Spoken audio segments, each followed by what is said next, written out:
श्रीमद श्री वृंदावन धाम की जय। श्री वृंदावन श्री वृंदावन श्री वृंदावन श्री वृंदावन प्राण वृंदावन जीवन वृंदावन सर्वस्व वृंदावन श्री वृंदावन श्री राधा वल्लभ लाल की जय। भक्तन के शुभ गुण चरित जो सुनी है चितलाए, ताके भक्ति बढ़े घनी, अरु हरि हो ही सहाय। अजहूं सोच विचारी के गही भक्तन पद ओट, हरि कृपालु सब पाछिली, क्षमी है तेरी खोट। हरि कृपालु सब पाछिली, क्षमी है तेरी खोट। जिन्होंने अपने मन को, अपने चित्त को, अपनी बुद्धि को, अपने अहम को श्री श्यामा श्याम के चरणारविंद में सदा सदा के लिए तन्मय कर दिया है, लीन कर दिया है, जिन्होंने अपने स्थूल शरीर की सारी चेष्टाएं प्रभु की प्रसन्नता के लिए, शास्त्र विधान के लिए, सुख वांछा का त्याग करके किया, जिनका स्वभाव बन गया है भगवत यश गान करना, भगवत यश श्रवण करना, भगवन नाम जप करना, भगवन नाम कीर्तन करना। ऐसे महापुरुषों का सानिध्य, ऐसे महापुरुषों के वचनों पर विचार करते हुए, ऐसे महापुरुषों की आज्ञा का पालन करते हुए एक एक क्षण यदि उनके सानिध्य में व्यतीत हो तो ये जीवन मुक्तता से भी श्रेष्ठ पद है। जो जीवन मुक्त महापुरुष हैं, जो भगवत प्राप्त महापुरुष हैं, उन्होंने भी आकांक्षा की है कि हमें ऐसे भगवत प्रेमी महात्माओं का सानिध्य प्राप्त हो, ऐसे महापुरुषों के मध्य में हमें बैठने को मिले, जिनका काम हो चुका है, जो जड़ चेतन की ग्रंथि का भेदन कर चुके हैं। बोले आत्मा रामश्च मुनयो निर्ग्रंथा अपिरुक्रमे कुर्वन्ते हेतु कीं भक्ति मित्थं भूत गुणो हरि। निर्ग्रंथा, जड़ चेतन की ग्रंथि जिनकी छूट गई है, जो मृषा थी, जो भ्रम था कि मैं शरीर हूं, मैं भोगता हूं, मैं करता हूं, भगवत कृपा प्रसाद से जो इस जड़ चेतन की ग्रंथि का भेदन कर चुके हैं। आत्मा रामश्च, जो सदैव आत्मानंद में, ब्रह्मानंद में, भगवदानंद में मगन रहते हैं, जिनका अब कोई कर्तव्य नहीं रह गया, जो आत्मा राम है, जिनकी जड़ चेतन की ग्रंथि खुल गई है, जो सदैव ब्रह्मानंद में मगन रहते हैं, ऐसे ज्ञानी जन, ऐसे जिनकी अविद्या की गांठ खुल गई है, जिन्होंने अपने दिव्य ज्ञान प्रकाश से इस भ्रमात्मक भेद को मिटा दिया कि मैं शरीर हूं, मैं करता हूं, मैं भोगता हूं, जो जीवन मुक्त महापुरुष हो गए हैं, वो भी भगवान के भक्तों के संग में बैठ करके भगवान के मधुर गुणों का श्रवण करते रहते हैं, मधुर गुणों का गायन करते रहते हैं, अहेतु की भक्ति करते रहते हैं। यदि भगवत लीला गायन, लीला श्रवण केवल साधन ही होता, तो जो जीवन मुक्त महापुरुष हैं, जो आत्मा राम महापुरुष हैं, वो क्यों नाम जप करते, वो क्यों संतों का संग करते, वो क्यों भगवत चर्चा करते? है कोई महान रस? जीवन मुक्त महापुरुष भी, जिनका कोई कर्तव्य नहीं रह गया, जो कृतकृत्य हो गए हैं, वो भी भक्तों की सभा में बैठकर श्री हरि के दिव्य गुणों का कथन श्रवण करते रहते हैं, श्री हरि के चरणारविंद के चिंतन में अपने चित्त को लगाए रहते हैं और प्रभु की अहेतु की भक्ति किया करते हैं। यदि अपने को ये सौभाग्य प्राप्त है कि भक्तों की सभा में बैठकर महाभागवतों के यश का कथन श्रवण करने का सौभाग्य, या हरि के यश का कथन श्रवण करने का सौभाग्य, तो ये साधन ही न समझा जाए। जो आत्मा राम, जो कृतकृत्य, जो जीवन मुक्त महापुरुष है, वो भी यही करते और यही चाहते हैं, वो भी यही चाहते हैं। जिस समय श्री परीक्षित जी महाराज गंगा के किनारे आवरण अनशन व्रत लेके बैठे, तो महाभागवत होने के कारण अव्यक्त भगवान की प्रेरणा से बड़े बड़े ब्रह्म ऋषि वहां उपस्थित हो गए।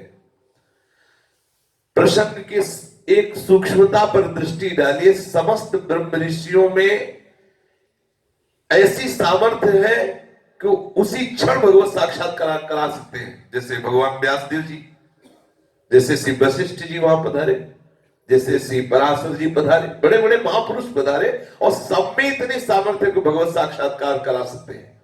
श्री परीक्षित जी ने कहा, जितने भी ब्रह्म ऋषि आए थे, कि पुनश्च भूयात् भगवत्यनन्ते रतिः प्रसंगश्च तदाश्रयेषु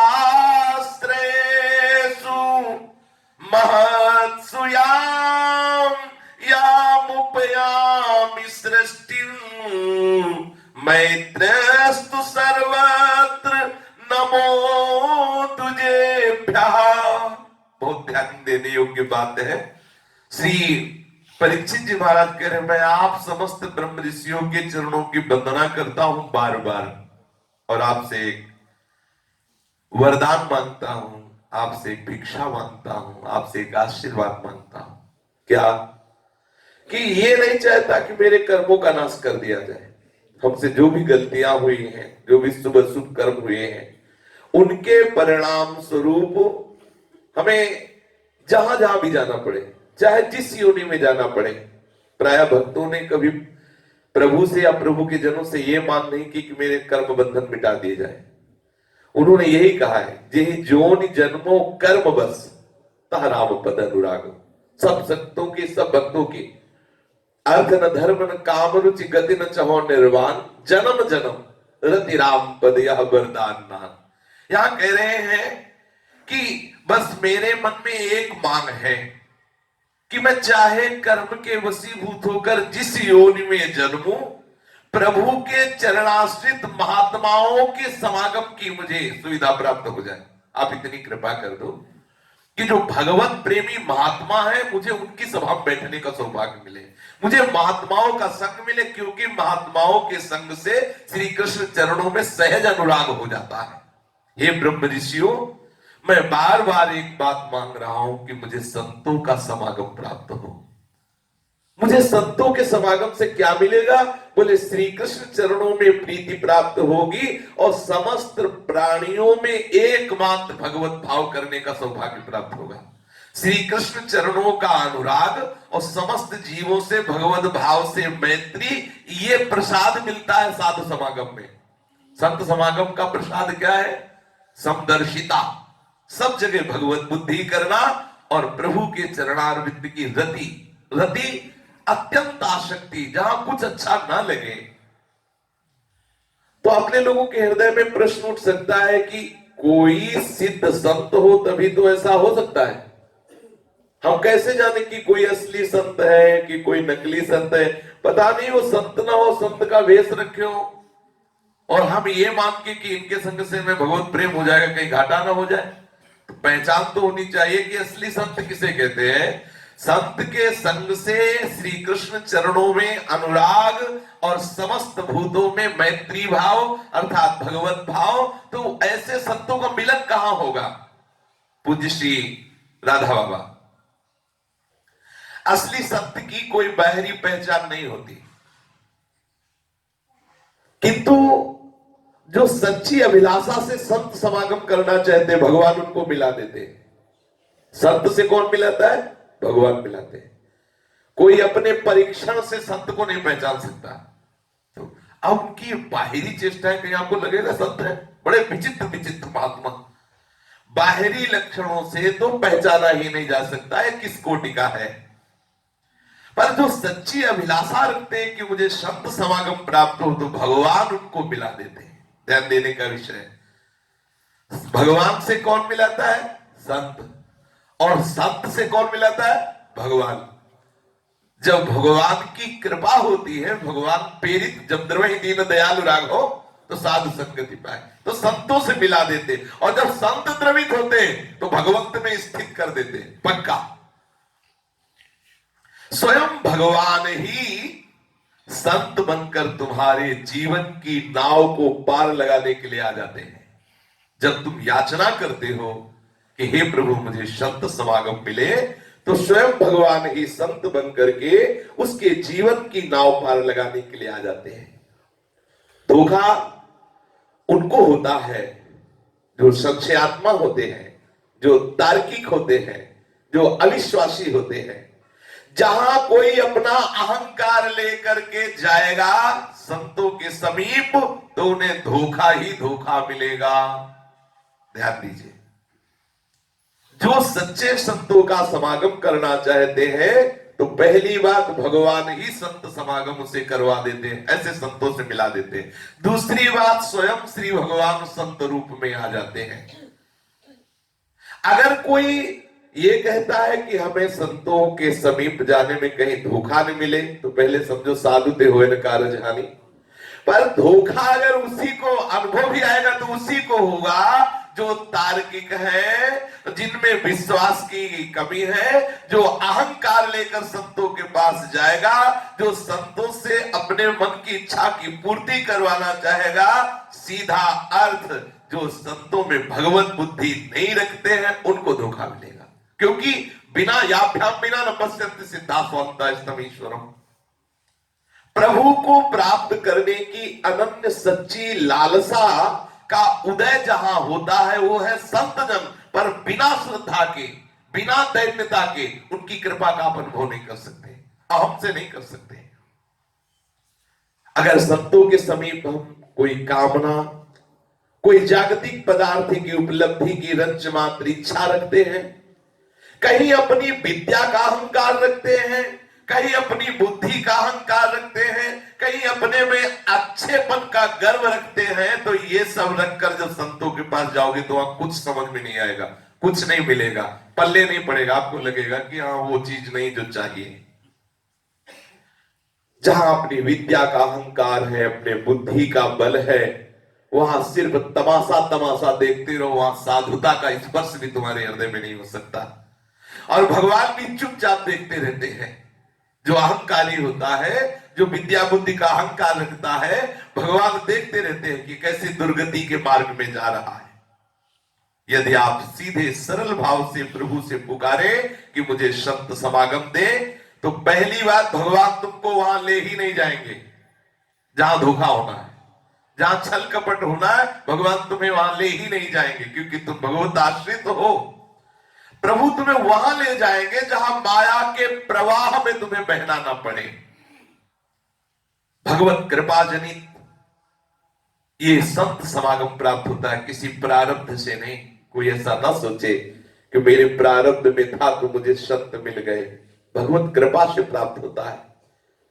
कर्मजनित प्रारब्ध को स्थगित करके आपका परम मंगल करने के लिए संतों का समागम भगवान प्रदान करते हैं। समझिए, आपके प्रारब्ध से संत समागम नहीं हुआ, प्रारब्ध को रोक करके अतिशय कृपा करके संत समागम प्रदान किया। जो कर्मजनित प्रारब्ध को नष्ट कर दे वह है संत समागम। कभी धोखा, वहां संभावना धोखे की।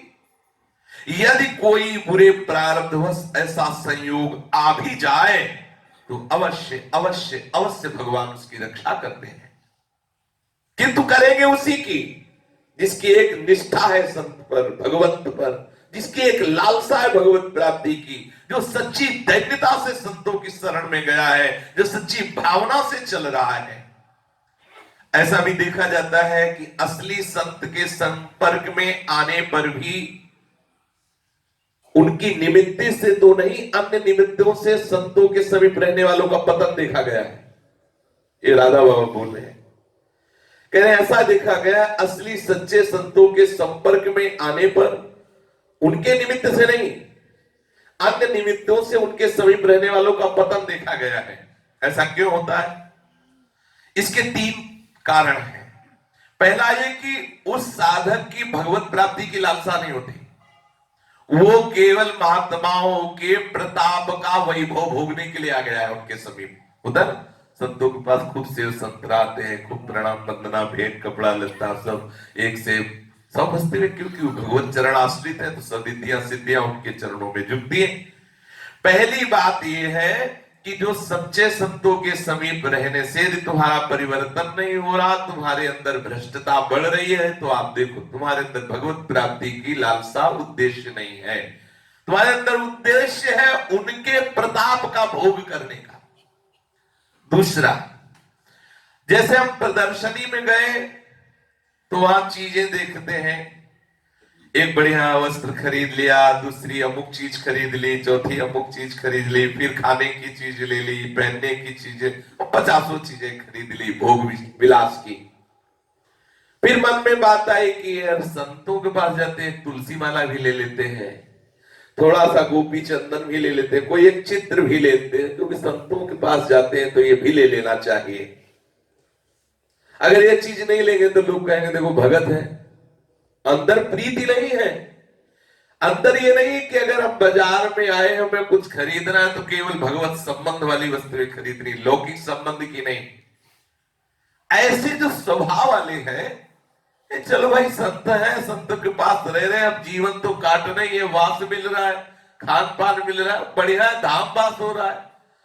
जिनका केवल उद्देश्य है समय काटना, वो संतों के समीप रह करके भी उनमें न साधुता आने वाली है न उनका परिवर्तन होने वाला है, क्योंकि परिवर्तन ना चाह करके केवल वासना का संबंध। अब वो उनकी आज्ञा पालन नहीं करेंगे तो आप कह सकते हैं कि जैसे आग का प्रभाव है कि गर्मी एवं सर्दी दूर करना, अंधकार दूर करना, तो संत का प्रभाव नहीं। तो संत का प्रभाव है कल्पतरु, जो इच्छा करी हो मन माही, प्रभु प्रसाद कछ दुर्लभ नहीं। अगर तुम्हारा भगवत प्राप्ति का उद्देश्य है तो संत के वचनों पर तुम्हारी दृष्टि होगी, और अगर भगवत प्राप्ति का उद्देश्य नहीं है तो संत के द्वारा प्रताप से आई हुई वस्तुओं पर तुम्हारी दृष्टि होगी।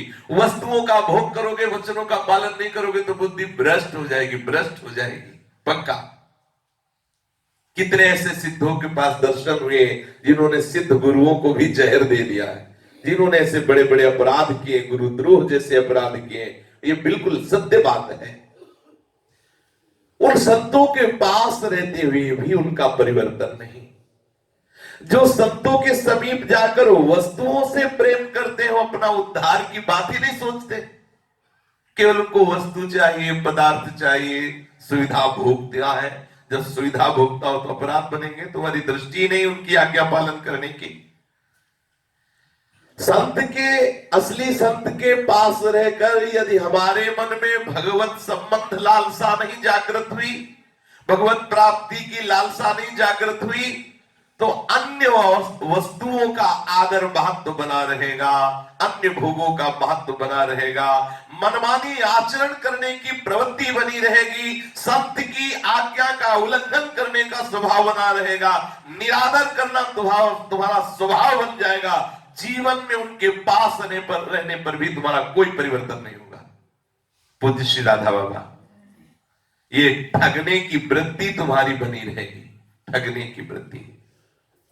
यदि हम कहें कि ऐसे बड़े संत के समीप रहने पर परिवर्तन क्यों नहीं, तो आप बीच से रुई हटा दो।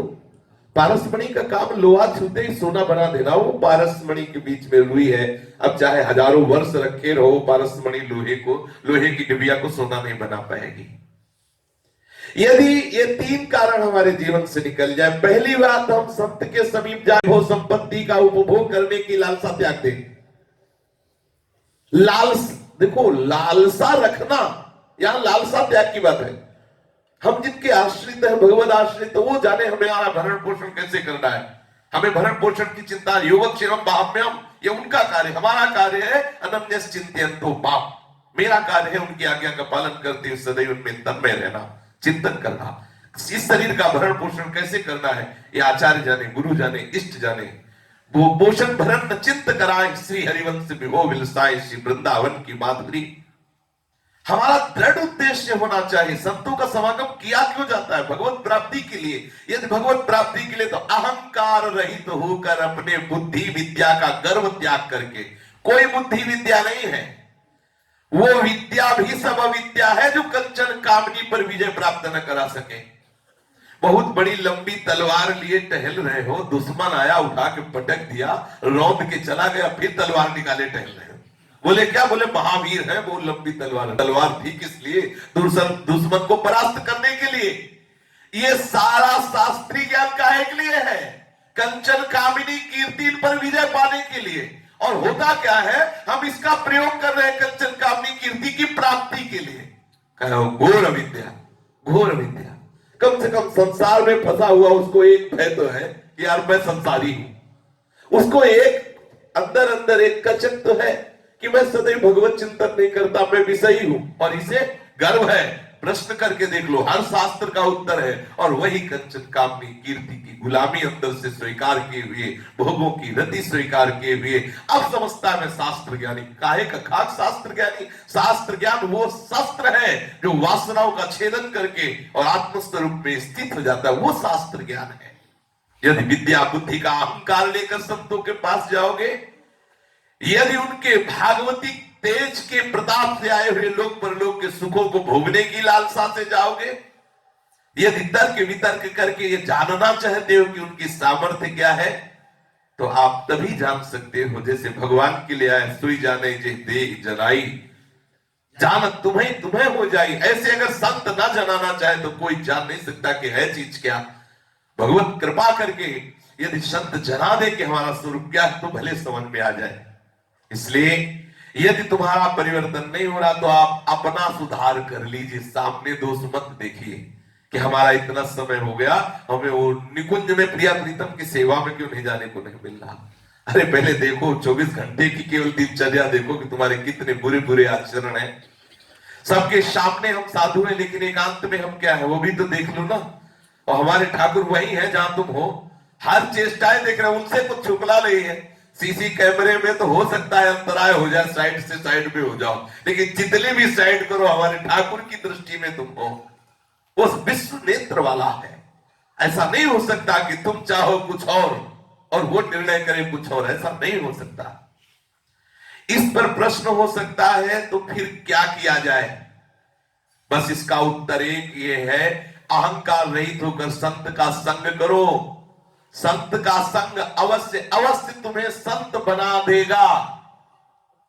संत संग का अर्थ है संत से आसक्ति हो जाना। संत संग का अर्थ है संत से आसक्ति हो जाना। हम किसी सच्चे संत के प्रति ऐसी आसक्ति कर ले, आसक्ति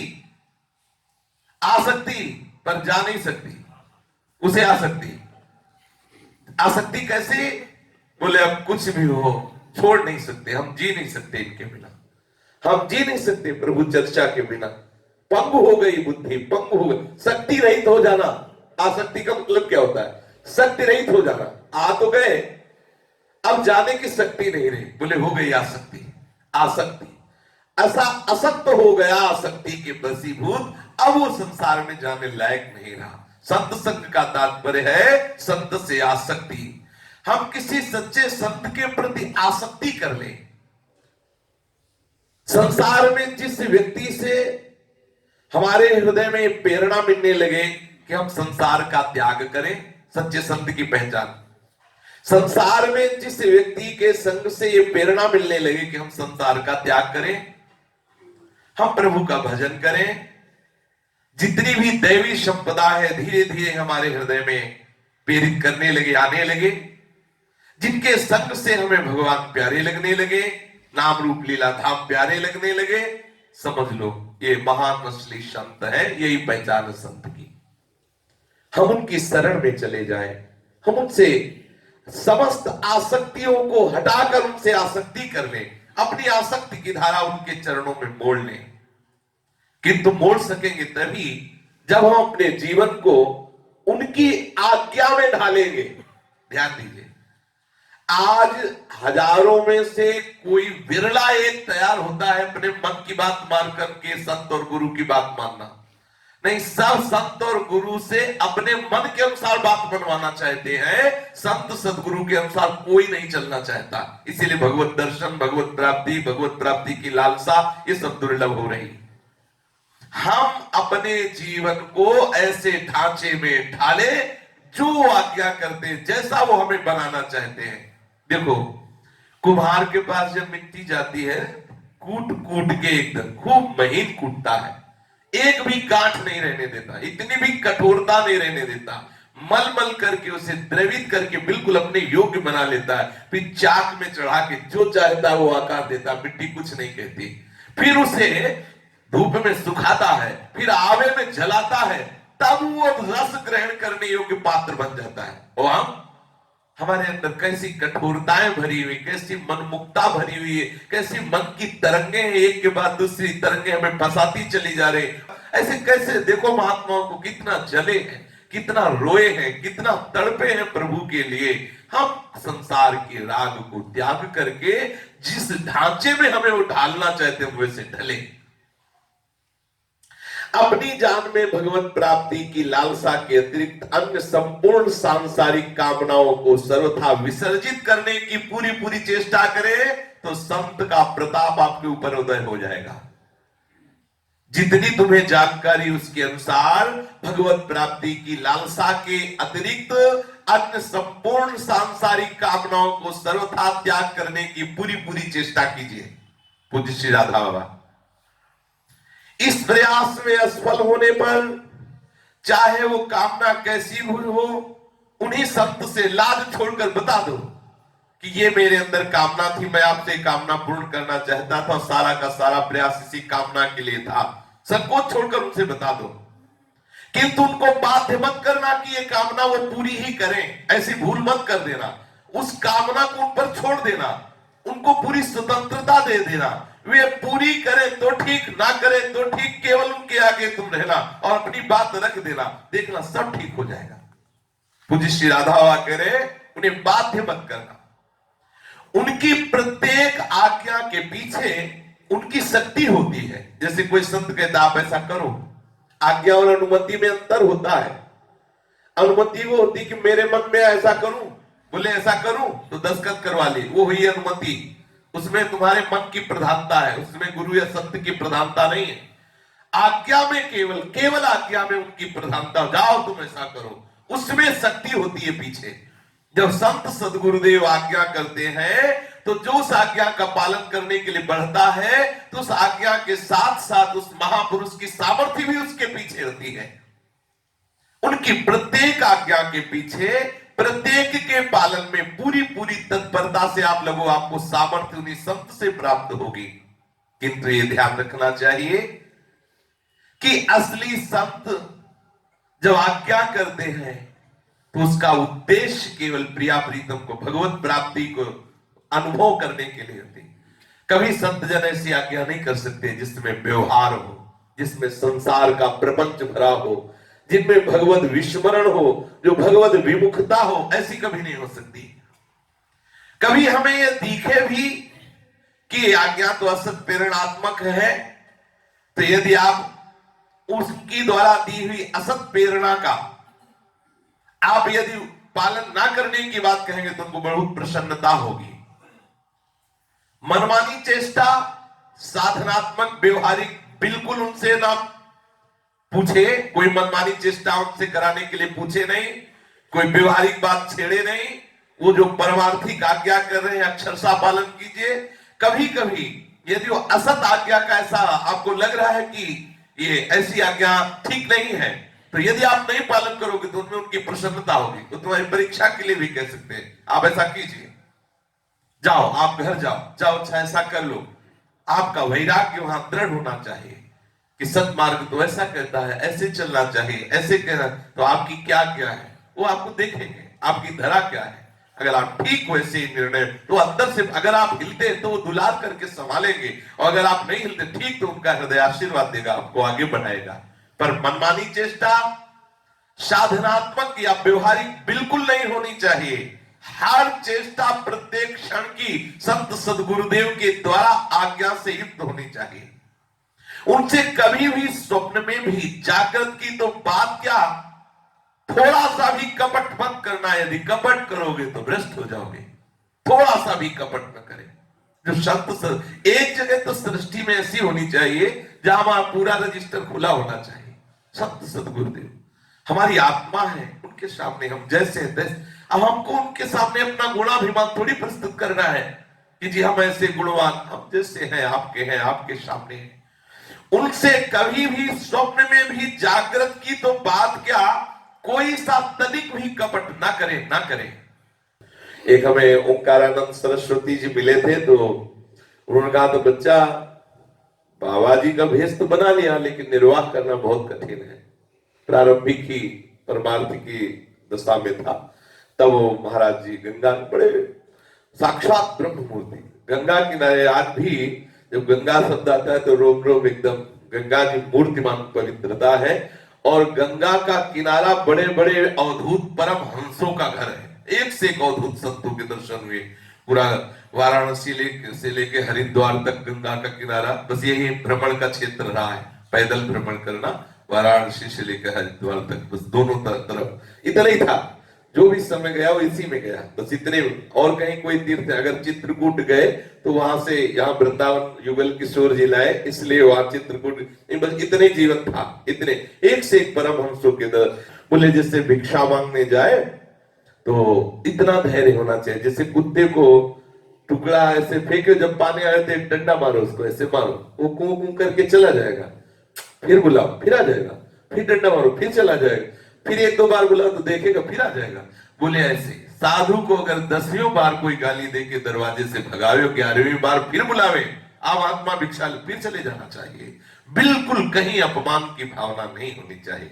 अगर ये सिद्ध संत की दृष्टि रूपी आपके ऊपर जहर पड़ जाए तो अबोधश्य, वो निश्चित संसारिकता का नाश कर, संत संग अपवर्ग कर सिद्धांत है, सत्संगति संस्कृति कर अंता।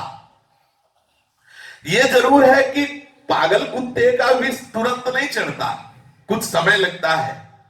वैसे ही यदि थोड़ी भी श्रद्धा लेके कोई किसी संत से जुड़ जाए, किसी संत की दृष्टि पथ में आ जाए, तो उनकी अहेतुकी कृपा से परिपूर्ण दृष्टि रूपी दांत का प्रभाव तन में, इंद्री में, मन में, बुद्धि में और अहम में गड़ेगा। संत की कृपा रूपी दृष्टि रूपी दांत का प्रभाव उसके तन में, उसके मन में, उसकी इंद्रियों में, उसकी बुद्धि में, उसकी अहम में गड़ेगा। पागल कुत्ते का काटा हुआ व्यक्ति कालांतर में कुत्ते की तरह ही भूख भूख कर मरता है। और सिद्ध संत की दृष्टि का काटा हुआ वो पुरुष सिद्ध संत होकर ही भगवत प्राप्त होता है। ये जैसे ले पागल कुत्ता काट ले तो कुत्ते की तरह हु करके वो बढ़ता है, तो बोले ऐसे ही आप सरिस चाहे सबकी ढा। संत की दृष्टि पड़ जाए, उसकी कृपा भरी दृष्टि छू जाए, तो देर सवेर वो तुम्हें संत बना के ही छोड़ेगा। जिस पर प्रभु की कृपा का प्रकाश होता है उसी को विशुद्ध सच्चे संत के दर्शन होते हैं, उसी को प्रभु करुणा करके जिसे मिलना होता है प्रभु को उसे संत समागम देते हैं। किंतु कभी कभी ऐसा ही हो जाता है, ऐसा भी हो जाता है, नहीं प्राय ऐसा ही हो जाता है कि किसी साग बेचने वाले को हठात कोई अनमोल हीरा मिल जाए, वैसे कोई हठात बिना किसी प्रयास के किसी परम प्रेमी विशुद्ध सच्चे सरल संत के संपर्क में आ जाए, तो सोचता है कि ऐसे कैसे सिद्ध संत हो सकते हैं। साग बेचने वाले को कोई हीरा मिल जाए तो सोचेगा हीरा कैसे हो सकता है, हीरा कोई गले में थोड़ी पड़ा रहेगा, उसको लगेगा कोई चमकीला पत्थर है, हीरा तो नहीं हो सकता। ऐसे ही किसी को विशुद्ध सच्चे संत का समागम भगवत कृपा से हठात मिल जाए, बिना प्रयास के मिल जाए, तो सोचता है कि ये उस कोटि के संत नहीं है। जो अनमोल कभी नहीं देखे हीरे की कीमत नहीं जानता। मैं तो संत महिमा को जानता हूं, उसका उपभोग करता हूं, संत का आदर करता हूं, मेरा जीवन तो उनके लिए ही है, उन पर ही न्यौछावर हो चुका है। बस यही, यदि हमारे मन में स्वप्न में भी ऐसी विचारधारा चल पड़ी कि ये सच्चे संत नहीं है क्या, तो नितांत नितांत भ्रम के देश में हम पड़ जाएंगे, हम भ्रमित हो जाएंगे। इस भ्रम को हम जितनी जल्दी त्याग कर दे अच्छा है, जितनी जल्दी त्याग कर दे, नहीं तो शीघ्रता से वो हमारे श्रेय के मार्ग में, परमार्थ के मार्ग में भारी बाधा पैदा कर देगा। सच्चे प्रकाश से हमें अवश्य अवश्य दूर कर देगा। और यदि हमारी श्रद्धा पूर्ण बनती रही कि भगवान की हेतु की कृपा से हमें संत समागम मिला, तो शीघ्र से शीघ्र हमारे हृदय में भगवत प्राप्ति की लालसा और भगवत साक्षात्कार की प्राप्ति हो जाएगी। सच है, जिसे परम विशुद्ध संत मिल जाते हैं, जो तनिक भी उनकी महिमा का ज्ञान रखता है, उनकी महिमा का तनिक भी उपयोग अपने जीवन में करता है, चाहे जितना लचड़ पचड़ विश्वासी हो, चाहे जितना कमजोर विश्वासी हो, किंतु सच्चे अर्थ में जो उन पर न्यौछावर हो जाने की लालसा लगता है, वो निश्चित भगवत प्राप्ति की लालसा से युक्त हो जाएगा। निश्चित उसे भगवान प्रिय लगने लगेंगे, निश्चित वो संसार से वैरागी होकर संत हृदय वाला बन जाएगा। यदि ऐसा नहीं हुआ, उसके जीवन में या तो उसे असली परम विशुद्ध संत नहीं मिले हैं, या वो श्रेणी का साधक नहीं है। साग बेचने वाले की श्रेणी में है, जिसको हीरा मिल गया और उसने पत्थर का टुकड़ा समझकर हीरे को ठुकरा दिया, या अनमोल हीरे को अपने घर के ताखे में रख दिया जाकर के, उसने यही समझा ये पत्थर है। ऐसे ही संत को एक सज्जन व्यक्ति समझ करके अपने मन रूपी घर के कोने में रख दिया, ठीक है थोड़ा अच्छे हैं। संत मिलन का अर्थ है जीवन का परिवर्तित होकर भगवतमय हो जाना। विशुद्ध संत की अपार महिमा। हम अपनी कुतर्क बुद्धि को लेकर यदि संतों के पास जाएंगे तो त्रिकाल में नहीं समझ सकते किस कोटि के संत हैं। पूज्य श्री राधा बाबा, उसके लिए आवश्यकता होगी एक बार विश्वास का पथ अपना कर चलने की। एक बार उन पर विश्वास करो, उनके पीछे पीछे कदम बढ़ाओ। पीछे पीछे का अर्थ है उनकी रुचि के अनुसार चलो, उनकी बताई हुई दिशा में चलो, उनको देख कर चलो कि वो क्या चाहते हैं, उनकी रुचि में रुचि मिलाओ। अपनी रुचि के अनुसार उनको मत चलाओ, उनकी रुचि को देखते रहो, उनकी रुचि क्या है उसे ही अपनी रुचि मानकर चलो। या तो हमारी दशा है उस राहगीर से भी गई बीती, जो किसी से भी राह पूछ लेता है और विश्वास करके निश्चिंत होकर उसके बताए हुए मार्ग पर चल देता है। कोई पूछे हमें अमुक जगह जाओ, बोले इधर ही चले जाओ, ऐसे वो कभी संशय नहीं करेगा, चल देगा। संत सतगुरुदेव बता रहे चलो 100 बार क्यों में करेगा, उसको विश्वास नहीं होता। उसके मन में ये संशय नहीं जागता कि राह बताने वाला मुझे धोखा दे रहा है क्या। वो राहगीर ठीक ठीक रास्ता जानता भी है कि नहीं हमें नहीं पता, लेकिन वो बोल देता है इधर से जाओ, हम चले देते हैं। रास्ते के मोड़ आने पर हम देखते हैं फिर कोई न कोई मिल जाता है और हम फिर उससे पूछ लेते हैं दाएं मुड़ना है या बाएं, फिर हमें पता चल जाता है। हम तो पद पद पर मनमानी आचरण कर रहे हैं। संत के बार बार मना करने पर भी हम पाप के गर्त में गिरने की दिशा में पैर बढ़ाते जा रहे हैं और गिर चुके हैं। फिर हम सोचते हैं कि अगर सामर्थ्यशाली होंगे तो हम बचा लेंगे। ऐसा नहीं होता। भगवान की उपस्थिति में भी नरक जा रहे हैं, दुर्गति भोग रहे हैं। आज्ञा पालन करने पर ही आपके ऊपर वो कृपा शक्ति का अनुभव, वो चमत्कार, वो दिव्यता आए। आप अपराध करते जाए, सोचे कि देखते हैं सामर्थ्य होगी तो बचा, हम जा रहे हैं मनमानी भोग भोगेंगे, मनमानी आचरण करेंगे, अगर सिद्ध होंगे तो बचा लेंगे, कदापि नहीं। ऐसा नहीं। भगवान परम सिद्ध है, सबके हृदय में है, लेकिन देखो उनकी आज्ञा का पालन नहीं कर रहे तो सब दुर्गति को प्राप्त हो रहे हैं। नहीं, आप भगवान की आज्ञा का पालन करके देखें। हृदय बिहारी भगवान अगर हृदय में प्रकाशित ना हो जाए तो देखो, गीता जी भगवान की आज्ञा है, संतों के वचन साक्षात भगवान की आज्ञा है। संत के अतिशय प्यार से मना करने पर भी उनकी छोटी सी छोटी सुगम से सुगम आज्ञा का निरादर कर देते हैं और हम मनमानी जिधर मुंह आया उधर उठाया चल दिया तो जानते हो पतन के गड्ढे में गिरते हैं। और आश्चर्य है कि तनिक भी पश्चाताप नहीं होता, अपनी भूल पर पश्चाताप नहीं होता। और तुर्रा और मतलब गर्मी संतों के ऊपर दिखाते हैं, अपना अपराध करते हैं, संत आज्ञा का उल्लंघन करते हैं, गलत मार्ग में जाते हैं और गर्मी ये दिखाते हैं कि हमने उन्हें त्याग दिया। संतों में हम दोष का दर्शन करते हैं। विशुद्ध संत के मिलने का अर्थ है कि हमारे जीवन का एक एक क्षेत्र अर्थात मन बुद्धि चित्त अहम सब उनकी आज्ञा के अधीन होकर साधु स्वभाव में परिवर्तित हो जाए। हम कोई भी कार्य करेंगे जो आज्ञा होगी उसी के अनुसार चलेंगे। आयस लिए चले निज दासी, कृतो हम बिका हुआ दास, वचनम करिष्ये तव में, जो बाबा आपकी आज्ञा होगी वही मैं करूंगा। कोई कितना भी उनका अपराध करे, उनकी कृपा का प्रवाह अंदर से एक जैसा चलता रहता है। बाहर की बातें अलग है, एक जैसा चलता रहता है। एक क्षण में पीछे पीछे और एक क्षण जीवन में ऐसा आएगा, हो सकता है वो क्षण आए ठीक मृत्यु के बिंदु पर, जिस क्षण हमारे जीवन की धारा मुड़ेगी प्रभु की ओर, सत्य मिलन की ओर, विशुद्ध सत्य मिलन की अमोघता की ओर, उनकी कृपा के प्रवाह की अव्यर्थता व्यक्त होकर रहेगी। अगर किसी को संत समागम हुआ है, कैसा भी अपराध करे, कैसी भी नीचता दिखावे, भगवान कृपालु है। एक हो सकता है वो अंतिम समय हो, बाबा कह रहे हैं हो सकता है वो प्राण निकलने का समय हो, पर उसे एक दिन पश्चाताप होगा कि हाय हमने जीवन में बहुत बड़ी निधि छोड़ दी, अब हम पे कृपा करो प्रभु, अब हम पे गुरुदेव कृपा करो, अब हम पे हे भगवान कृपा करो। सत्य सत्य निश्चित उसी समय उसके ऊपर कृपा बरसेगी, क्योंकि अमोघश्च संत का शरणागत निश्चित परम कल्याण को प्राप्त होता है।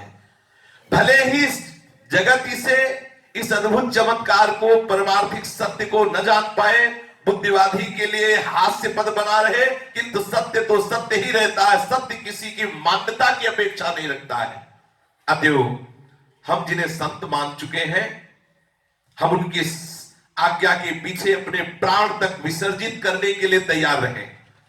इसके लिए हमें सच्चा साहस बटोर करके अपने जीवन की गाड़ी को आगे बढ़ाते चले जाएं, तो हम देखेंगे हम ऐसे महाप्रकाश क्षेत्र में पहुंच जाएंगे जहां अज्ञान अंधकार है ही नहीं, जहां केवल केवल आनंद ही आनंद है, प्रभु ही प्रभु है।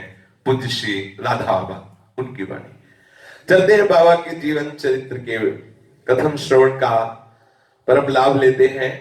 प्रसंग चल रहा था कि एक खलीक साहब थे, इस्लाम धर्मी अध्यापक, जो विद्यार्थियों के मध्य में बैठ करके हिंदू धर्म की निंदा किया करते थे। चक्रधर जी को यह पसंद नहीं हुई उनकी बात। कई बार प्रार्थना की कि साहब आप हमारे इस्लाम धर्म से युक्त होकर के आप हमारे हिंदू धर्म की निंदा करते हैं, ठीक नहीं, लेकिन और वो क्रोधित हो जाते।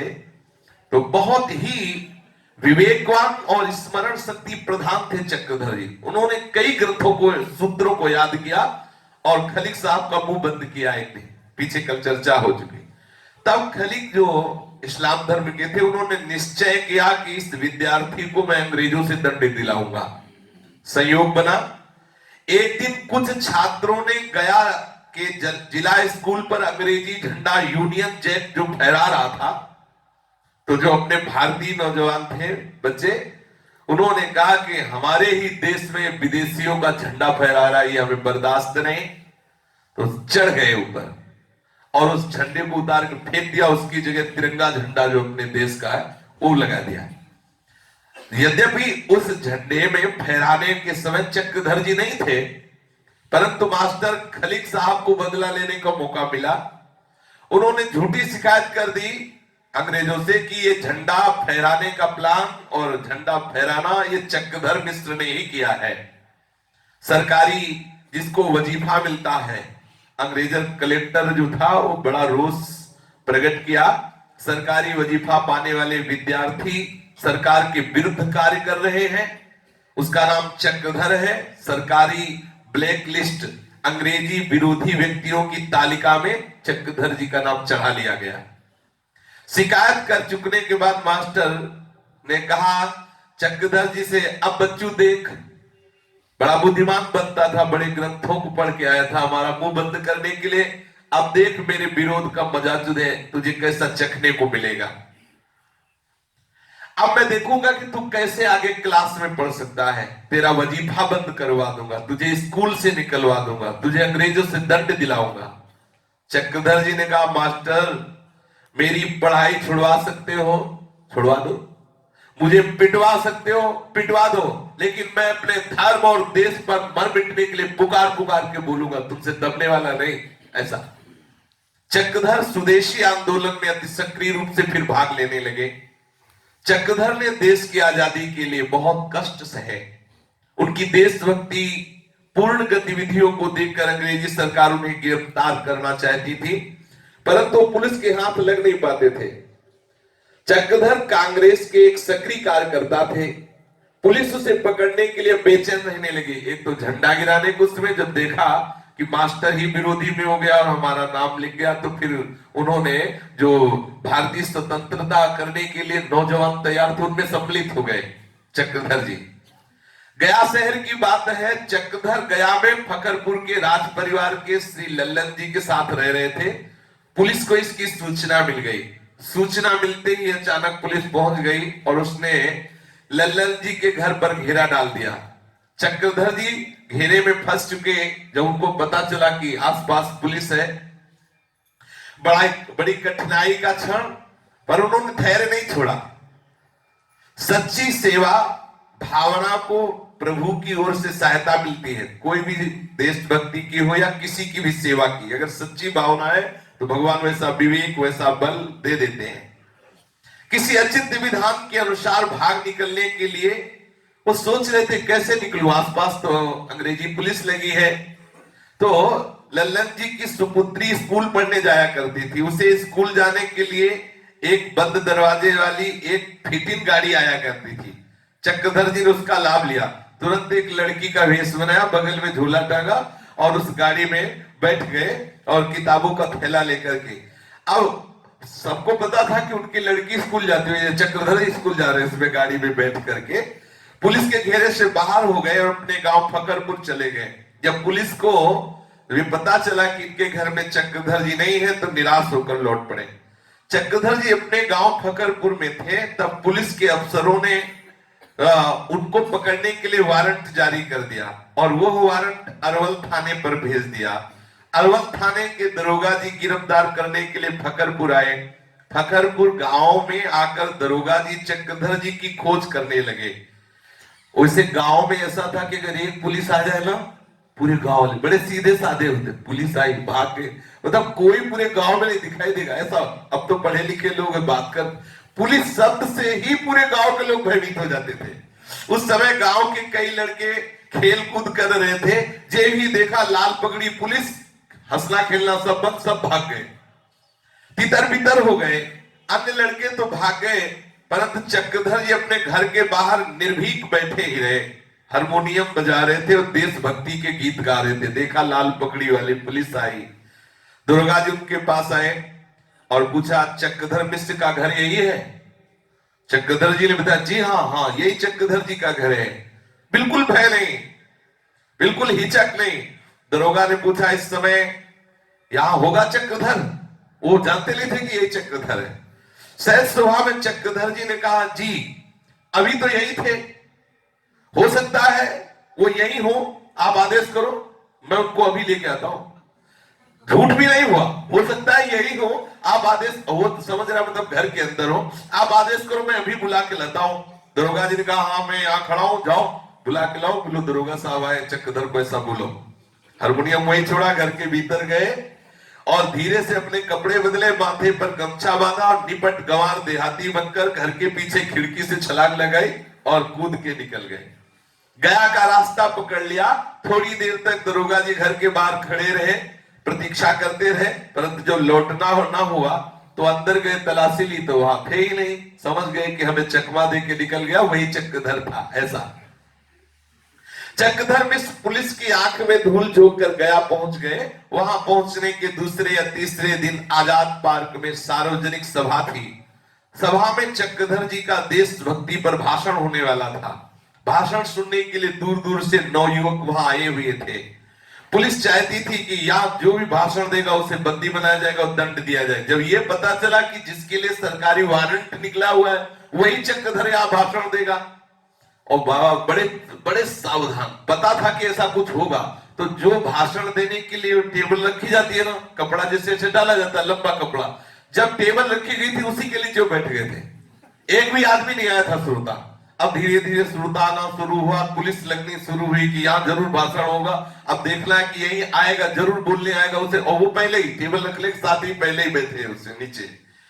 पुलिस ने आजाद पार्क को चारों ओर से घेर लिया।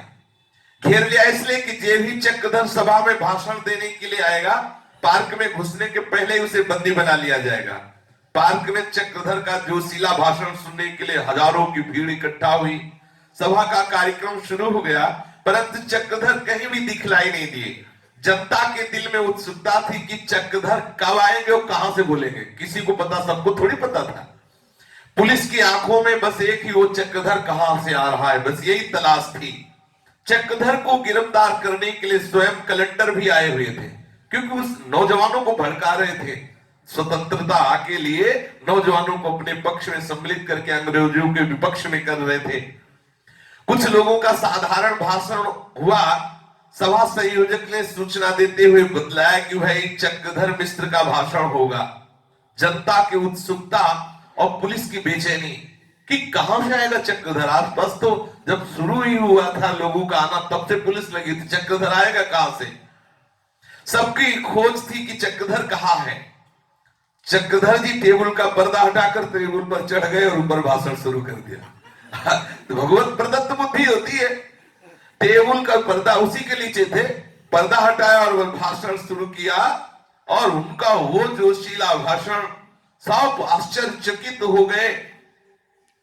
अरे युवक तो बड़ा चालबाज निकला। वो सरकारी ऑफिसर बाहर ही खड़े खड़े सोचते रह गए, और हजारों की भीड़ में चक्रधर जी अपने देशभक्ति का बड़ा प्रभावशाली भाषण किया। भाषण पूर्ण होते होते ही कलेक्टर साहब ने अपने सरकारी आदमियों के साथ चक्रधर मिश्र को बंदी बना लिया। फिर उन्हें जेल जाना ही पड़ा। चक्रधर जी जानते थे कि आज तो मुझे गिरफ्तार ही होना है। सार्वजनिक सभा में चक्रधर ने भाषण अंग्रेजी सरकार के विरुद्ध दिया। इसे राजद्रोह के अपराध में चक्रधर को 6 मास की सजा सुनाई गई। ये प्रसंग सन 1928 और 1929 ईस्वी के बीच का है। चक्रधर जी जब जेल में थे तो घर के लोग उनसे मिलने जेल में गए।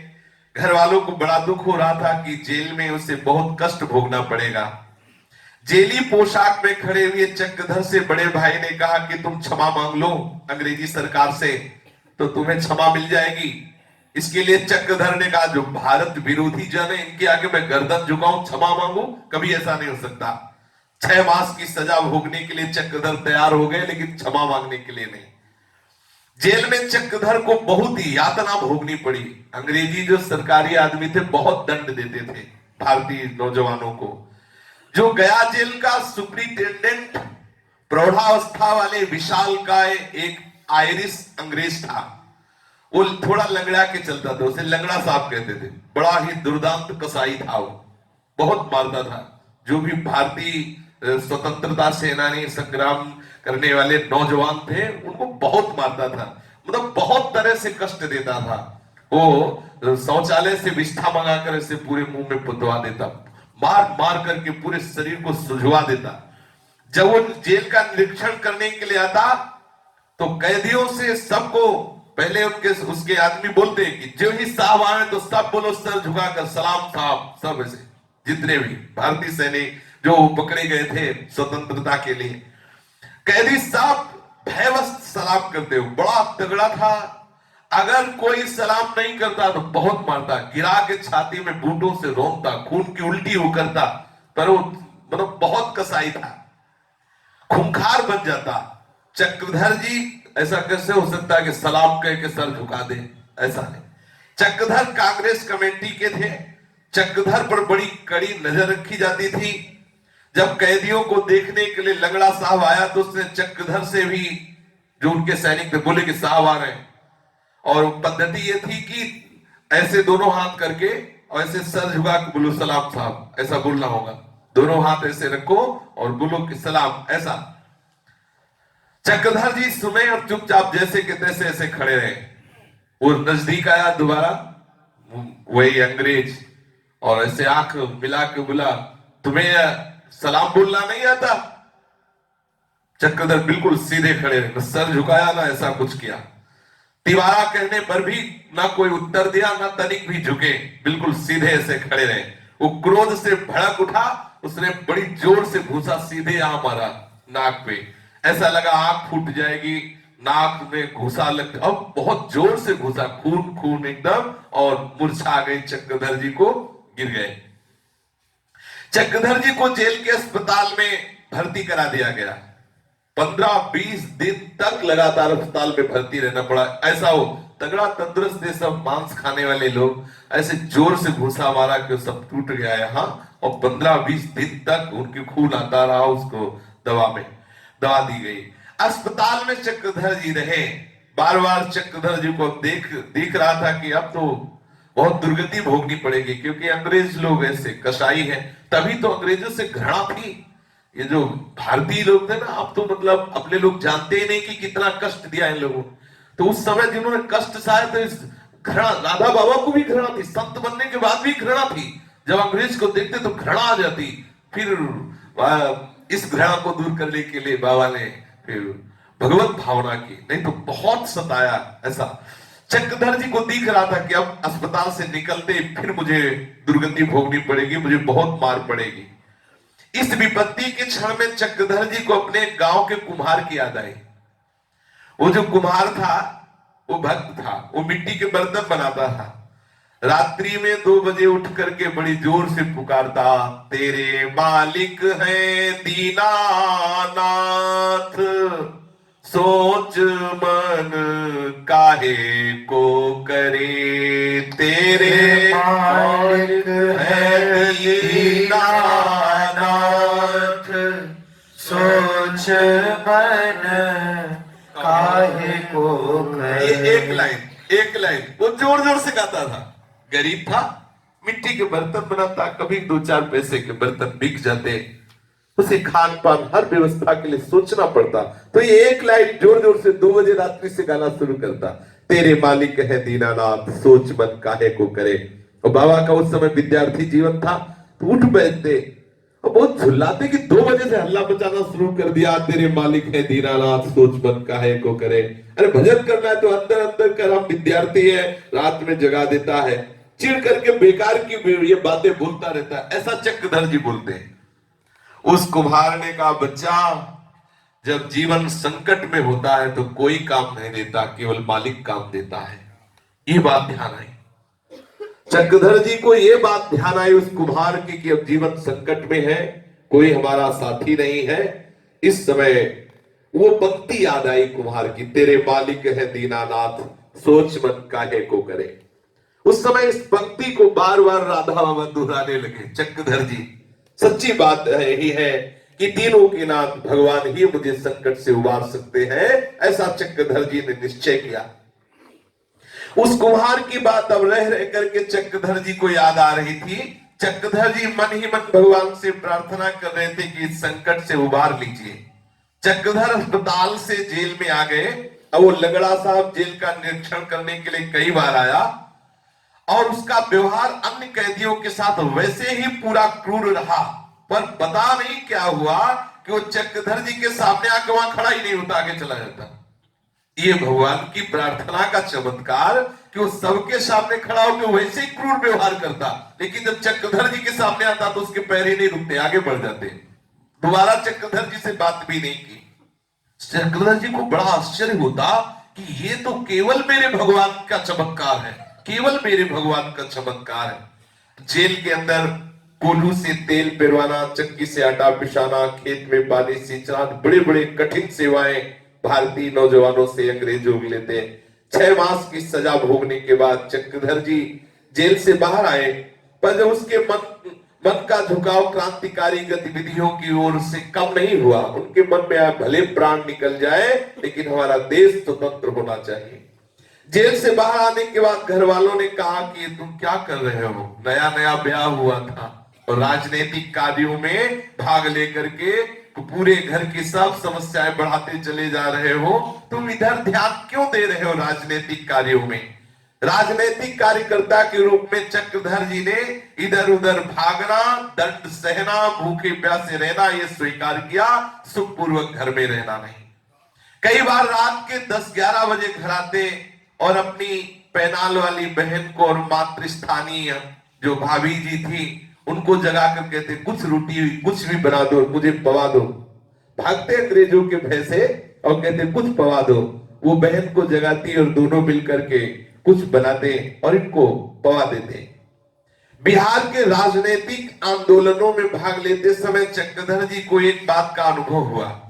चक्रधर जी को कई बार ऐसे देखने को मिला कि कुछ एक व्यक्तियों को छोड़कर प्राय सब लोग अपनी विज्ञापन करवाना चाहते हैं। सभाओं में अपना बड़ा बाला पहन कर हाँ भाई हम भारत स्वतंत्र था, लेकिन जान देने की बात जो असलियत है वो कम दिखाई दे रही, तो उनका मन निराश हुआ। इस बात से निराश हुआ कि हर भारतीय को चाहिए कि देश स्वतंत्रता के लिए प्राण दे देना चाहिए, और यहां हम देखते हैं कि अपना विज्ञापन देने के लिए कि हाँ भाई हम भी स्वतंत्रता के लिए तैयार, ज्यादातर अपना यश चाहने के लिए, बलिदान देने के लिए कोई नहीं। चक्रधर के मन में लगा कि इस पार्टी से, क्रांतिकारी गतिविधियों से हमें इधर से हट करके अब ऐसा लगना चाहिए विनाश करना चाहिए। जहां जहां अंग्रेजों के मतलब जो स्थान है, जो जैसे अपने यहाँ पुलिस चौकी ऐसे उनकी भी थी, उनको हमें विनाश करना चाहिए। अब ये केवल भाषण से काम नहीं चलेगा, ये केवल उपदेश से काम नहीं चलेगा, भाई हमारा देश स्वतंत्र होना चाहिए।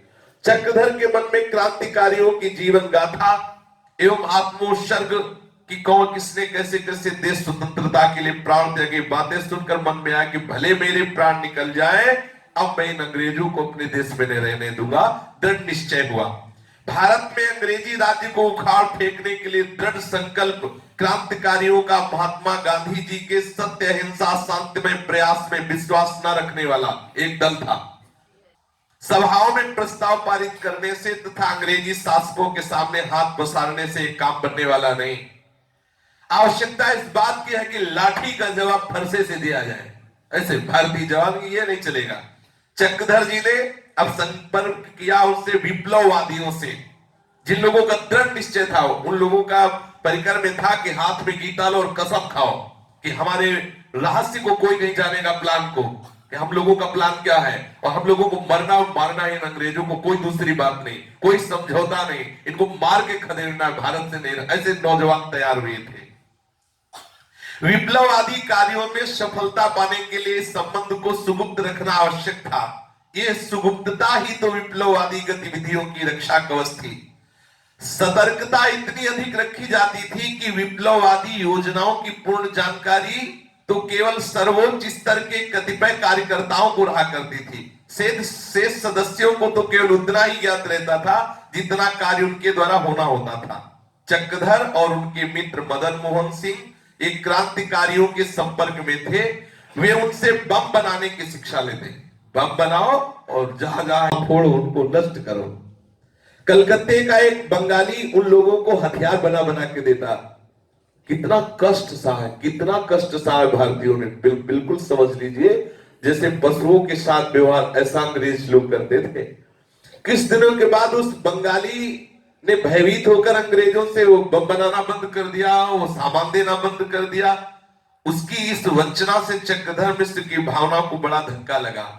चक्रधर की क्रांतिकारी गतिविधियां केवल गया नगर तक ही सीमित नहीं थी, अपितु इनका कार्यक्षेत्र संपूर्ण बिहार प्रांत था।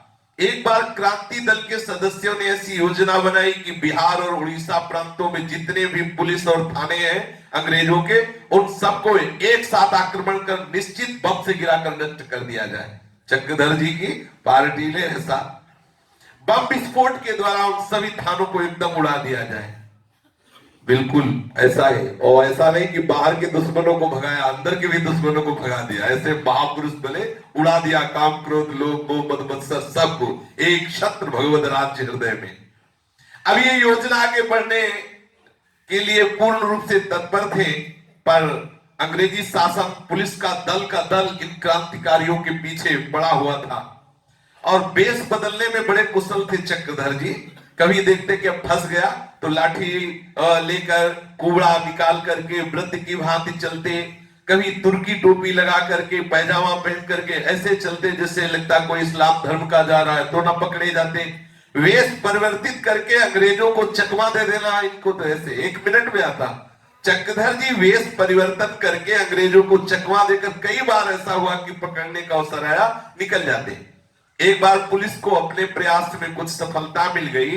पुलिस ने बिहार प्रांत के क्रांतिकारी दल के कई सदस्य गिरफ्तार किए। उन गिरफ्तार सदस्यों को यह भी पता चल गया कि चक्रधर का एक पत्र पुलिस के हाथ लग गया है। उस पत्र के आधार पर पुलिस चक्रधर को गिरफ्तार करना चाह रही थी। उस सदस्यों ने इस बात की सूचना देने के लिए एक व्यक्ति को चक्रधर के पास गांव भेजा। असल बात जो नए नए जवान व्यक्ति देश स्वतंत्रता के लिए, तो उनको पत्रों के द्वारा सूचित किया जाता है, तुम्हें इतने बम मिलेंगे, तुम वहां की कोतवाली को उड़ाओ, तुम वहां की पुलिस चौकी को उड़ाओ। ऐसा वो पत्र अंग्रेजों को मिल गया जब उनके कुछ कर्मचारी पकड़े गए।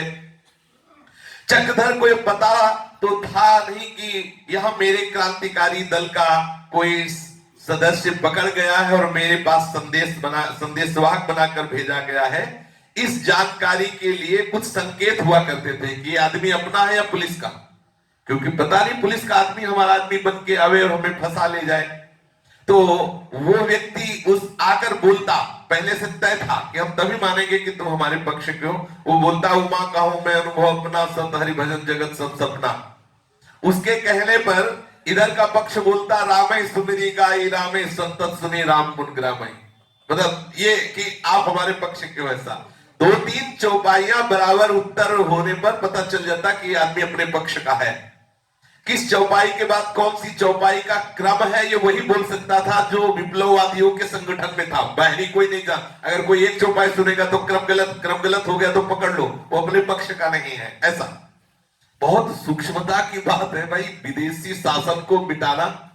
सारी बात पूर्व निर्धारित क्रम के अनुसार चल रही थी और अगर चौपाई क्रम से चले तो मान लिया जाता वो व्यक्ति अपना है। उस व्यक्ति ने आकर संदेश दिया, यदि तुम अभी तक गिरफ्तार नहीं हुए तो तुरंत फरार हो जाओ। तुम्हारा एक पत्र पकड़ लिया गया है, उस पत्र के आधार पर पुलिस तुमको गिरफ्तार करने के लिए अत्यधिक सक्रिय है। हम लोग तो गिरफ्तार हो चुके हैं, जो इनके साथी थे उन्होंने उस आदमी को पत्र दे के भेजा था। तो आदमी बता रहा था कि उस पत्र में लिखा था कि अगर तुम गिरफ्तार नहीं हुए तो भाग जाओ, तुम्हारा पत्र पकड़ गया। अलग अलग पत्र भेजे गए थे नौजवानों को कि तुम अलग वहां की पुलिस चौकी बम से उड़ाओगे, तुम वहां वो पत्र मिलाओ। वो पत्र में था चक्रधर जी के दस्तखत। फंस गए कि ये तो प्रधान ही है। जेल में अंग्रेज लोग बड़ी दुर्दशा कर रहे हैं, बड़ी भोगनी पड़ रही दुर्दशा, तुम काल के मुंह में क्यों आओगे, भागो, मत पकड़ में आना। इस संदेश के पाते ही अपने बचाव का उपाय कर लेना। इस संदेश के मिलते ही चक्रधर को परिस्थिति की गंभीरता का अनुमान हो गया। चक्रधर जी ने उस व्यक्ति से पूछा, तुम्हारी मैं क्या सेवा करूं? उस व्यक्ति ने कहा, 48 मील पैदल चल करके भागता हुआ लोगों की दृष्टि बचाकर तुम्हें सूचना देने आया हूं। उसने कहा, हो सके तो मुझे 2 रुपया की व्यवस्था करा दो, तो मैं किसी सवारी से वापस चला जाऊं। चक्रधर जी तुरंत अपने घर में गए और मां से कहा, मां तुम मुझे 3-4 रुपए दे दे, किसी आवश्यक कार्य से मुझे गया भी जाना है। उन दिनों 4 रुपए आज के कई सौ रुपए के बराबर होते। माँ ने कहा भोजन कर ले, तब गया जाना, भोजन बन चुका है। चक्रधर ने कहा भोजन करने का समय नहीं, तू देर मत कर, रुपया दे दे। माँ ने रुपया दे दिया। चक्रधर ने 2 रुपया उस व्यक्ति को दिया जो सूचना लाया था, और शेष अपने पास रख ले। रुपया मिलने के बाद वो व्यक्ति वापस चला गया। चक्रधर जी भेष बदलने का सामान अपने थैले में लेकर घर से निकल पड़े। जो रास्ता गांव से सीधे गया नगर को जाता था, वह रास्ता चक्रधर जी ने छोड़ दिया। खेतों के टेढ़े मेढ़े रास्ते से होकर अरहर के खेतों को पार करते हुए चक्रधर चलने लगे। 1-2 मील चल लेने पर जहां सुनसान स्थान मिलता, वहां अपना वेश बदल लेते।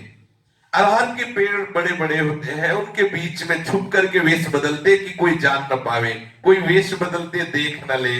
कभी पैदल कभी सवारी से चलते हुए चक्रधर जी गया पहुंच गए।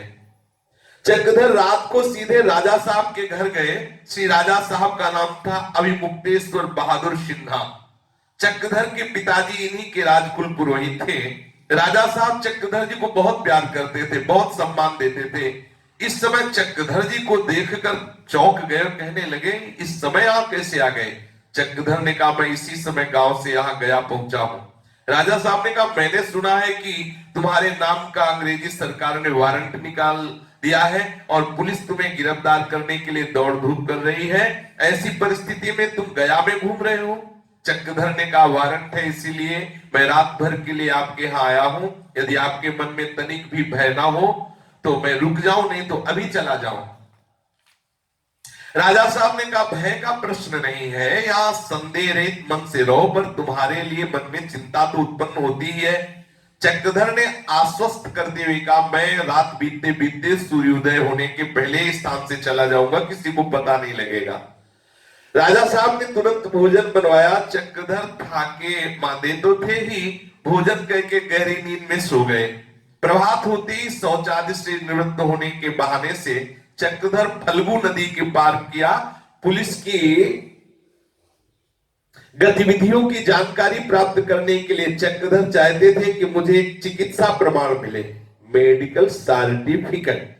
अगर वो चिकित्सा प्रमाण पत्र मिल जाए जिसके आधार पर राजा साहब के यहां रहा जा सकता है, फिर पुलिस द्वारा होने वाली खोज में पकड़ लिए जाने पर भी राजा साहब पर कोई आंच नहीं आएगी। राजा साहब के एक परिचित डॉक्टर साहब के पास चक्रधर जी गए और उन्हें एक प्रकार से पारिवारिक चिकित्सक ही कहना चाहिए, कुशल चिकित्सक के रूप में उनकी बड़ी ख्याति थी। उन डॉक्टर साहब से चक्रधर जी ने कहा आप मुझे एक चिकित्सा प्रमाण पत्र दे दें। डॉक्टर साहब ने कहा जब तुम बीमार ही नहीं हो तो तुमको चिकित्सा प्रमाण पत्र कैसे दे दूं? चक्रधर ने कहा मुझे चिकित्सा प्रमाण पत्र की बड़ी आवश्यकता है, आप अपने रजिस्टर में मेरा नाम चढ़ाकर तथा दवा देकर मुझे प्रमाण पत्र दे दीजिए। सारी परिस्थितियां समझाई कि देखो इस समय देश संकट में है, इस सत्य बात में मत फंसो कि हम बीमार नहीं, आप हमें प्रमाण पत्र दो बीमारी का। चक्रधर को चिकित्सा प्रमाण पत्र दे दिया गया। तो डॉक्टर ने उस प्रमाण पत्र में लिखा I have suspicion that he had stone in his kidney, अर्थात मुझे संदेह है कि इनकी किडनी में गांठें हैं, ऐसा लिखा। चिकित्सा प्रमाण पत्र पाने के बाद चक्रधर भयरहित होकर राजा साहब क्या रहने लगे। इन्हीं दिनों उत्तर प्रदेश के बांदा नगर में क्रांतिकारियों ने 3 पुलिस इंस्पेक्टरों की हत्या कर दी। इस हत्या के बाद क्रांतिकारियों ने वो जो जहां पुलिस रहती वहां आग लगा दी, पुलिस वालों को मार दिया। तो उनके समर्थकों एवं सहयोगियों को अंग्रेजी सरकार के ऑफिसर लोग पकड़ रहे थे। संदेह के नाम पर लोगों को गिरफ्तार करके बहुत कड़े कड़े कष्ट दिए जा रहे थे। और उसी समय चक्रधर जी के हाथ का लिखा हुआ पत्र मिल गया। अब वो पत्र में चक्रधर जी ने अपने हाथ से लिखा था मैं बंदा परसों आऊंगा। तो अंग्रेजों ने बंदा का अर्थ सीधे बांदा से जोड़ दिया जहां घटना हुई थी। तो उनको लगा सारा का सारा इसी के ही आदेश से ये कार्य हो रहा है। पुलिस चक्रधर जी के पीछे पड़ गई। कॉन्स्पिरेसी अगेंस्ट द क्राउन, अंग्रेजी शासन के विरुद्ध षड्यंत्र के अपराध में चक्रधर जी को पुलिस घेरना प्रारंभ कर दिया। उधर पुलिस वाले पत्र के आधार पर चक्रधर को अपराधी सिद्ध करने के लिए प्रयत्नशील थे और इधर चक्रधर जी मन की भावनाएं कुछ और ही हो रही थी। जब चक्रधर जी को पता चला कि मेरा एक पत्र पकड़ा गया है, उस पत्र में एक शब्द था बंदा, और बंदा का अर्थ बाधा से लगा लिया गया। जहां घटनाएं घटी थी वहां के लोगों ने पुलिस चौकियों में आग लगा दी थी, पुलिस वालों को मार दिया था जो अंग्रेजी पुलिस वाले थे। तो न्यायालय से दंड दिलवाने की योजना बनाकर अंग्रेजी सरकार ने गिरफ्तार करना चाहा चक्रधर ने भगवान को अपनी पूरी ईमानदारी से प्रार्थना की कि आप सर्वज्ञ हैं, आप जानते हैं, वैसे प्लान ऐसा ही था लेकिन वो मेरे द्वारा नहीं किया गया है, आपसे कोई छिपा नहीं। यदि बाधा में मारे गए पुलिस इंस्पेक्टरों की हत्या में अथवा हत्या योजना में किसी भी स्तर पर किसी भी प्रकार से मेरा तनिक हाथ हो तो मुझे अवश्य जेल यातना मिले, पर यदि मेरा तनिक भी हाथ ना हो तो पुलिस के कोटि कोटि प्रयत्नों के बाद में मैं साफ साफ बच जाऊं, हे प्रभु मेरी सहायता करना। पुलिस का डीआईजी डिप्टी इंस्पेक्टर जनरल एक अंग्रेज था। उस प्रधान अंग्रेज अधिकारी का एक और सहयोगी उप अधिकारी था। इसके अतिरिक्त गुप्तचर विभाग के प्रधान का नाम था प्रदीप बाबू। ये तीनों वरिष्ठ अधिकारी कार्यालय में बैठकर चक्रधर के उस पत्र पर विचार विमर्श कर रहे थे। बंदा शब्द के आधार पर चक्रधर को षड्यंत्रकारी घोषित करने की बात चल रही थी। सहयोगी उपाधिकारी ने चक्रधर वाला पत्र पढ़ा। पत्र के अंत में चक्रधर का नाम चक्रधर मिश्र पढ़कर उनका माथा ठनका। वे उपाधिकारी राजा साहब के यहाँ बहुत आया जाया करते थे। उनका राजा साहब से बड़ा स्नेह था। उन्होंने राजा साहब के यहाँ चक्रधर को बहुत बार देखा था। अब उस पत्र के अंत में चक्रधर नाम पढ़कर वे उपाधिकारी सोचने लगे कि यदि चक्रधर मिश्र पकड़ा जाता है तो इसका अर्थ है जेल की क्रूरता का शिकार बनकर मृत्यु के गाल में जाना।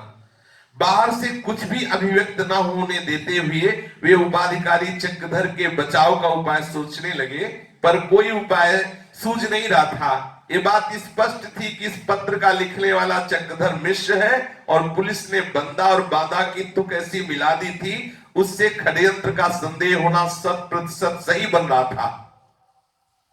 उन उपाधिकारी महोदय ने उस पत्र को एक बार, दो बार, तीन बार ध्यानपूर्वक आंखें गड़ाते हुए पढ़ा। साथ ही साथ वे बचाव का उपाय भी सोचते रहे। पत्र पढ़ चुकने के बाद उन उपाधिकारी महोदय ने अपने प्रधान से कहा, बंदा शब्द के आधार पर चक्रधर मिश्र के षड्यंत्रकारी होने का संदेह करना सही है, पर क्या इस पत्र का लिखने वाला वस्तुतः चक्रधर मिश्र ही है? प्रधान अंग्रेज अधिकारी ने पूछा, आपका क्या मतलब है? उपाधिकारी महोदय ने कहा, यह लिखावट संभवतः चक्रधर मिश्र के हाथ की नहीं है। यदि यह लिखावट चक्रधर मिश्र के हाथ की नहीं हुई और हम लोगों ने उसे गिरफ्तार कर लिया तो उसके विरुद्ध कार्रवाई करने में बड़ी परेशानी आएगी। फिर हम लोगों के पास कोई प्रमाण नहीं रहेगा जिसके आधार पर उसे दंडित करके जेल भेजा जा सके।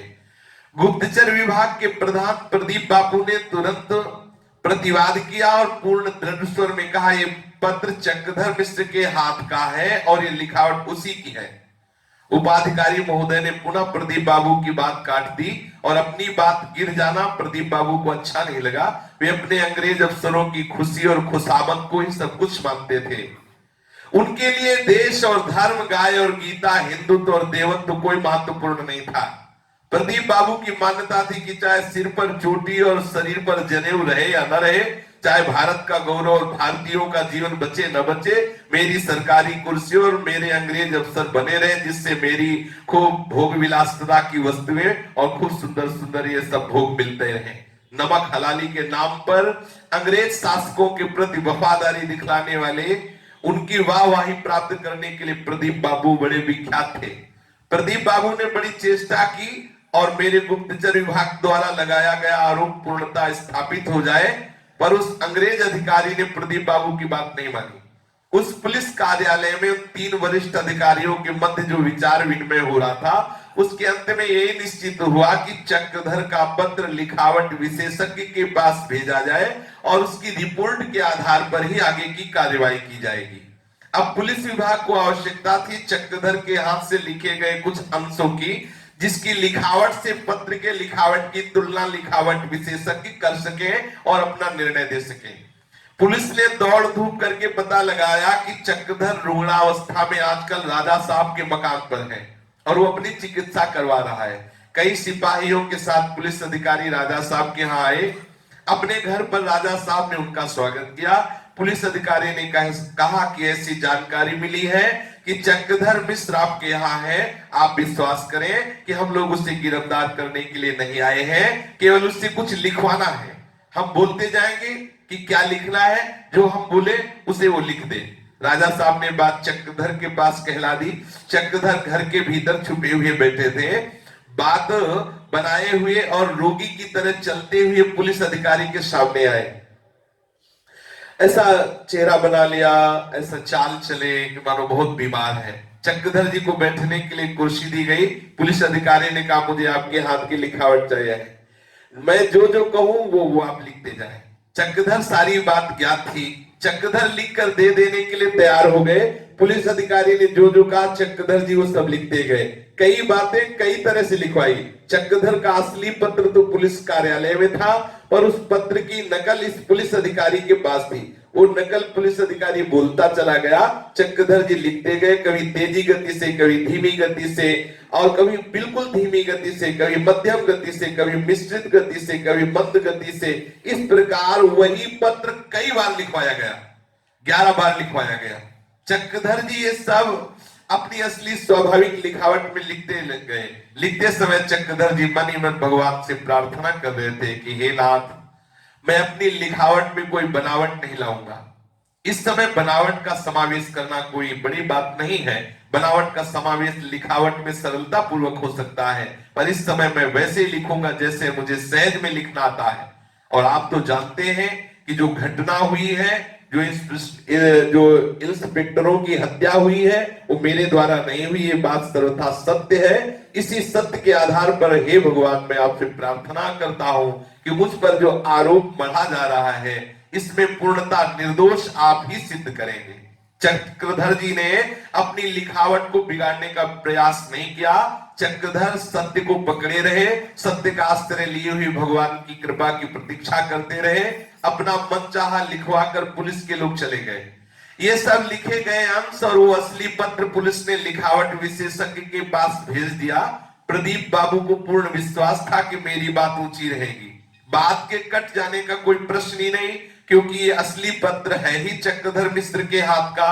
इस प्रकार उनका सोचना उचित था, वस्तुतः सर्वथा ही उचित था। पर महान आश्चर्य हुआ, लिखावट विशेषज्ञ ने अपनी रिपोर्ट में लिख दिया कि असली पत्र चक्रधर मिश्र के हाथ का नहीं है, ऐसा लिख दिया। इस रिपोर्ट को पढ़कर प्रदीप बाबू वो बहुत झुंझलाए, बड़े झल्लाए और लिखावट विशेषज्ञ की अयोग्यता और अंधेपन पर टीका टिप्पणी करने लगे। प्रदीप बाबू इतने से ही संतोष करने वाले नहीं थे। वो सारी सामग्री फिर एक दूसरे लिखावट विशेषज्ञ के पास भेजी। क्या आश्चर्य है कि दूसरे लिखावट विशेषज्ञ ने भी यही निर्णय दे दिया कि चक्रधर मिश्र के हाथ का पत्र नहीं, और था उन्हीं के हाथ का। देखो भगवान की कैसी लीला कि दोनों के दोनों बोले ये पत्र उनका। इसके बाद वो सारी सामग्री तीसरे लिखावट विशेषज्ञ के पास गई। तीसरे ने भी शोध करके ये लिख दिया कि ये पत्र जो है ये चक्रधर मिश्र का नहीं। चक्रधर साफ साफ बच गए। षड्यंत्रकारी होने का आरोप चक्रधर पर स्थापित नहीं किया जा सका, अतः चक्रधर गिरफ्तारी से बच गए। पुलिस चक्रधर को फंसा नहीं सकी। पुलिस की आंखों में चक्रधर सदैव चुभता रहता था। इसके आगे शेष श्री राधा वल्लभ लाल की जय। जय जय श्यामा, जय जय श्याम, जय जय श्री वृंदावन धाम। जय जय श्यामा, जय जय श्याम, जय जय श्री वृंदावन धाम। पावन राधे तेरो नाम, पावन राधे तेरो नाम, पावन श्री वृंदावन धाम। पावन श्री वृंदावन धाम। जय जय श्याम,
जय